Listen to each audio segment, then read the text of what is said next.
오늘도 인사를 드리고 있는 크립토 마토입니다. 최근에는 장이 굉장히 재미가 없죠. 지지부진하게 횡보 및 하락을 거듭하고 있는 가운데 그럼에도 불구하고 이런저런 정보들은 계속해서 나오고 있습니다. 오늘 첫 번째로 준비를 해본 소식, 중국에 이어서 다시 한번 암호화폐 업계를 시끌시끌하게 만들고 있는데요. 자, 이상하게도 전 세계 몇몇 국가에서 약속이라도 한 듯이 갑자기 동시에 바이낸스를 배척하는 움직임이 나오고 있다고 합니다. 자, 첫 번째로는 캐나다 온타리오 주였었는데요.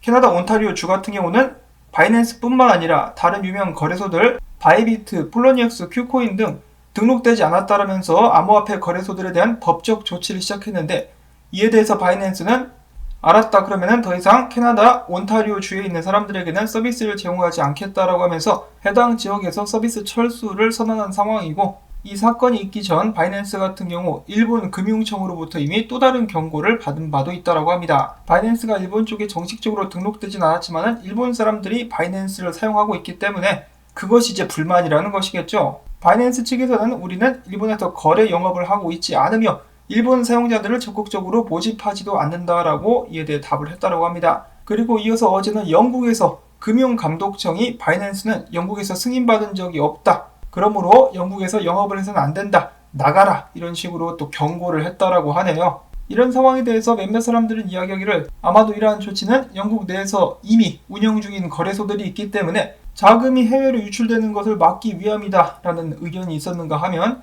상관없다, 영국만을 위한 바이낸스 UK가 출시를 앞두고 있기 때문이다 등등의 반응이 나왔었습니다. 아무래도 바이낸스를 사용하게 되면 레버리지 거래가 가능하기 때문에 그런 점에서 우려를 나타내고 있는 것일 수도 있겠죠.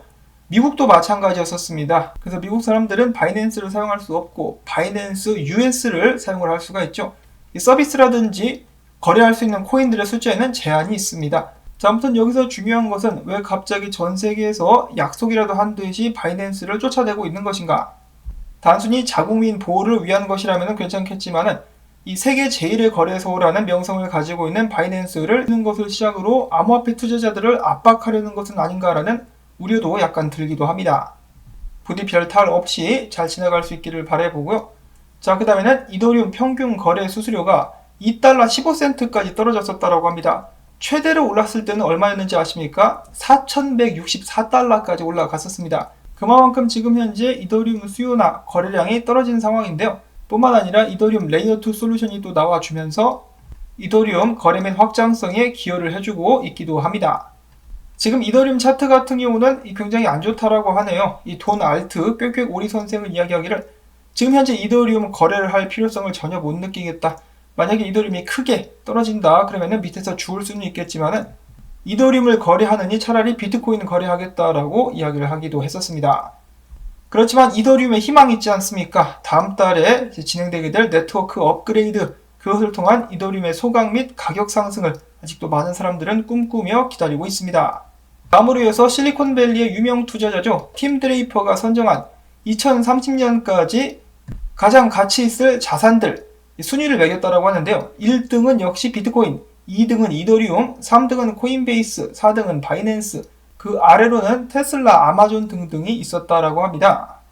역시 참 한결같은 팀 드레이퍼라고 볼 수가 있겠습니다. 2022년도까지 비트코인이 10만 달러 가게 될 것이라고 했는데요. 몇 년째 똑같은 의견을 고수하고 있는데, 예전 같은 경우는 많은 사람들이 한 귀로 듣고 한 귀로 흘렸었으나 올해 폭등을 보고 나서는 믿는 사람들이 더욱더 많아지고 있는 것 같죠.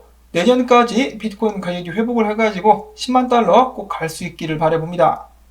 자, 일단 비트코인 같은 경우는 해시레이트가 떨어져가지고 약간 골머리를 앓고 있는데요.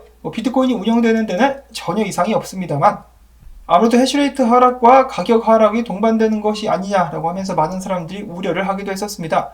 저번 주에 하락한 해시레이트가 17%였었는데 최근에 하룻밤 만에 5%를 다시 회복시키기도 했었다라고 하는데요. 해외로 이전하고 있는 채굴자들이 자리를 잡기 전까지는 크게 반등을 하기는 좀 어려워 보이죠. 해시레이트를 살펴보시면 여기서 여기까지 떨어졌습니다. 다행히 아직까지 2020년도 수준에는 머물고 있는 그런 상황이라고 하네요. 한편 채굴자들은 계속해서 짐을 싸서 해외로 이주하기 바쁘다라고 합니다. 지금 현재 트위터에 돌아다니고 있는 사진을 보시면 이 채굴기들 굉장히 많은 숫자가 있는데 하나씩 일일이 다 포장을 하고 있는 듯한 모습이 보여지고 있죠. 이렇게 짐을 싼 채굴자들은 어디로 가게 될까?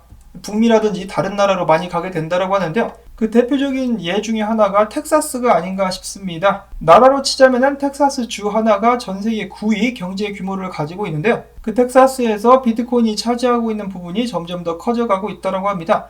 그러면서 최근에 CNBC에서 텍사스 주 내에 있는 비트코인 채굴장을 또 취재를 했다고 하는데요. 잠시 영상 보도록 하겠습니다. Take a lot of energy. You can see these supercomputers behind me. They're stacked about 20 feet in the air. The whole that they shouldn't be working. The state saw rolling blackouts in the winter and sees the same during heat waves. Miners say that they shut down operations in times like that. We saw it here yesterday, and because they buy energy on a long term, get a notification from the power grid operator known as ERCOT. The idea that some might try to get around the system. 자, 근데 인터뷰를 들어보면 긍정적인 것보다 오히려 돌려가고 있는 그런 모습들도 보여지고 있는데요. 텍사스의 파워그리드가 약한데도 불구하고 많은 채굴자들이 이주하고 있다. 혹은 비트코인을 통해서 기존 시스템을 우회하려고 하고 있다 등등의 부정적인 이야기도 덧붙이는 모습을 살펴볼 수가 있었습니다. 이 자식들 촬영하라고 허락해주니까 와서 까고 있어. 그럼에도 불구하고 비트코인 채굴 텍사스와 함께 가자. 채굴자들 이야기가 나와서 말인데요. 채굴자들이 난항을 겪고 있긴 하지만은 그럼에도 비트코인을 내다 팔고 있지는 않다라고 합니다. 당연히 언제 또 내다 팔지 모르기 때문에 조심조심 해야겠지만은 채굴자들로부터 빠져나가는 비트코인이 5년 이래의 최저치를 최근에 기록했다라고 하네요. 팔지마. 여기서 떨어지면 더 훅 간다. 다음으로 이어서 최근에 비트코인에 대해서 옹호 발언을 했었던 멕시코 부자 순위 3위 억만장자죠. 이 살리나르 씨 최근에 인터뷰를 했다라고 하는데요. 그는 그 인터뷰에서 다시 한번 비트코인에 대해서 굉장히 긍정적인 발언을 했습니다. 그는 이야기하기를 비트코인은 국제적으로 가치가 통용되고 또한 큰 유동성을 기반으로 세계적으로 그 유동성을 활용할 수 있으며 거래가 되고 있다. 또한 비트코인의 전체 물량은 한정되어 있는 것도 장점이기 때문에 모든 투자자들은 비트코인을 포트폴리오에 추가를 해야 된다. 그러면서 이야기하기를 법정 화폐야말로 사기다. 멕시코 화폐도 그렇고 베네수엘라, 짐바브웨에서 나타났었던 법정 화폐 사기의 징후가 지금 미국 달러에서 보여지고 있다. 자, 그러자 인터뷰하는 사람이 물어봅니다. 그러면 앞으로 30년 동안 홀딩한 자산을 꼽으라면 무엇을 꼽겠습니까? 금, 은, 달러 등등을 예로 들었는데 그러자 그에 대한 대답으로 절대로 나는 종이 돈, 이 법정 화폐는 홀딩하지 않겠다. 나는 사실 비트코인을 30년 동안 홀딩할 것으로 선택하겠다라고 발언을 하기도 했었다라고 합니다.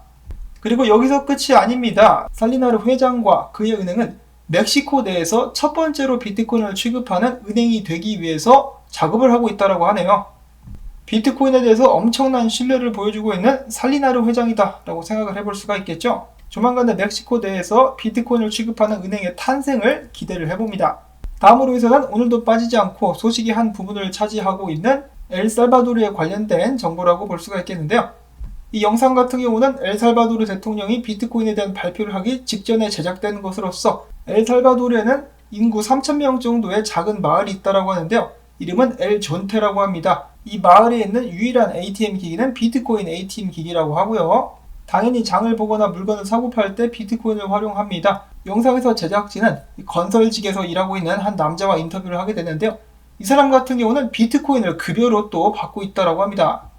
비트코인을 급여로 받게 되고 일상생활에서 활용하게 되면서 지불이 더욱더 편하고 빨라졌으며 종이돈으로 월급을 받았을 때는 보이는 대로 다 써버렸는데 비트코인으로 받게 되고 나서 오히려 돈을 더 절약하게 되었다라고 이야기를 하기도 했습니다. 제작진은 이 사람에게 질문을 합니다. 비트코인의 큰 가격 하락이 걱정되지 않느냐? 이에 대한 대답으로 그는 이야기하기를 당연히 위험 부담이 있긴 하겠지만은 비트코인에 대해서 조금만 알아보고 공부를 해본다라면은 비트코인 가격이 떨어지더라도 어느 정도 시간이 지나면은 다시 한번 올라온다라는 것을 알 수 있다. 그렇게 떨어졌다 할지라도 다시 한번 회복되게 된다라면은 오히려 수익을 남길 수 있을 것이다 라고 답을 했다라고 합니다. 비트코인의 큰 변동성에 어느 정도 적응이 된 듯한 그런 모습이라고 볼 수가 있겠죠.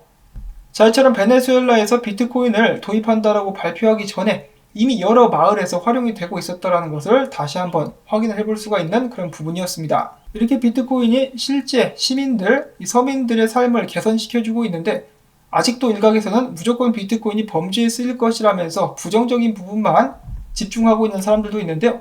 당연히 그럴 수도 있겠죠. 기술의 발전은 언제나 양면성을 가지고 왔었습니다. 다이너마이트도 그렇고 총도 그렇고 달러도 그렇고요. 쓰는 사람에 따라서 긍정적으로 쓰일 수도 있고 부정적으로 쓰일 수도 있겠죠. 부정적인 부분만 강조하다 보면은 발전하기가 힘들 것입니다. 매연 나오니까 자동차도 타지 말고 걸어다니고 그냥 동굴 같은 데 숨어가지고 과일이나 따먹고 살면은 이 모두가 행복한 세상이 오게 될 수도 있겠죠.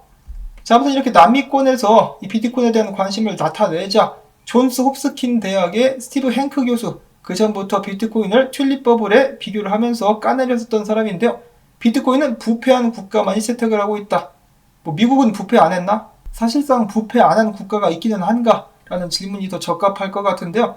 자, 아무튼 이 양반은 이야기하기를 부패한 중남미 국가들만이 비트코인을 채택할 의사를 가지고 있다라고 하면서 다시 한번 비트코인을 까내렸다라고 합니다. 자, 물론 미국 같은 경우는 달러를 찍어내는 종주국이기 때문에 이 달러가 우선시 되는 것을 더 선호하긴 하겠죠. 근데 금융 시스템이 발전하지 못한 나라들, 달러의 무한 발행 때문에 손해를 보게 될 나라들은 어떻게 해야 됩니까? 그냥 그 피해를 그대로 감수를 해야 되는 것인가? 아니면 살아남기 위해서 다른 대책을 강구해야 되는 것인가? 본인이 직접 그런 열악한 나라에 살지 않는다라고 해가지고 말을 함부로 해서는 안 되겠죠. 다음으로 해서는 비트코인 짧은 분석 보도록 하겠는데요. 비트코인 반등이 별로 강하지 못했습니다. 그래서 이 라운드탑 둥구스름한 이 고점을 만들면서 비트코인이 다시 한번 떨어질 준비를 하고 있다. 다시 한번 32,000달러 아래로 내려가게 되지 않을까라고 크립토 제레마이라는 분석가는 분석을 했었고요. 그럼에도 불구하고 희망을 가져볼 수 있는 것은 비트코인 3일짜리 차트를 봤을 때 불리시 다이버전스가 나올 수도 있다라고 합니다. 그러면은 단기적 하락 후에 좀 더 나은 반등이 나오게 될 수도 있겠다라고 생각을 해볼 수도 있겠는데요. 일단 나온 분석은 이게 다입니다. 사람들은 비트코인의 움직임을 이제 숨죽여서 지켜보고 있는 그런 상황이고, 그 와중 속에서 비트코인 매입은 계속되고 있는 것 같습니다. 최근에 코인베이스에서 2395개의 비트코인이 다른 지갑으로도 옮겨갔다라고 하네요. 자, 과연 이 개미 말려 죽이기는 언제까지 계속될 것인가? 추가적으로 하락을 하게 될 수도 있겠죠. 지금 2만 달러뿐만 아니라 15,000달러 간다라고 주장을 하는 사람들도 속속들이 나오고 있는 상황. 그럼에도 불구하고 비트코인은 언제나 그렇다시피 다시 한번 발딱 일어서가지고 달려나갈 것이기 때문에 길게 보시고 계획을 짜서 이 투자를 진행하신다면 나중에는 좋은 결과를 또 맞이하게 될 수 있지 않을까라는 생각을 해보면서 오늘 소식은 여기서 또 마무리를 짓도록 하겠습니다. 사실 가격이 좀 안 따라줘서 그렇지 긍정적인 소식들은 좀 나왔죠. 오늘 나온 정보들 여러분들께 도움이 되셨다면 수고했다는 의미에서 토마토밭에 베트남 쌀국수 던져주기 광고 영상 시청을 통해서 채널 지원 부탁을 드리면서 저는 다음에 새로운 소식 가지고 인사를 드리도록 하겠습니다. 안녕히 계십시오.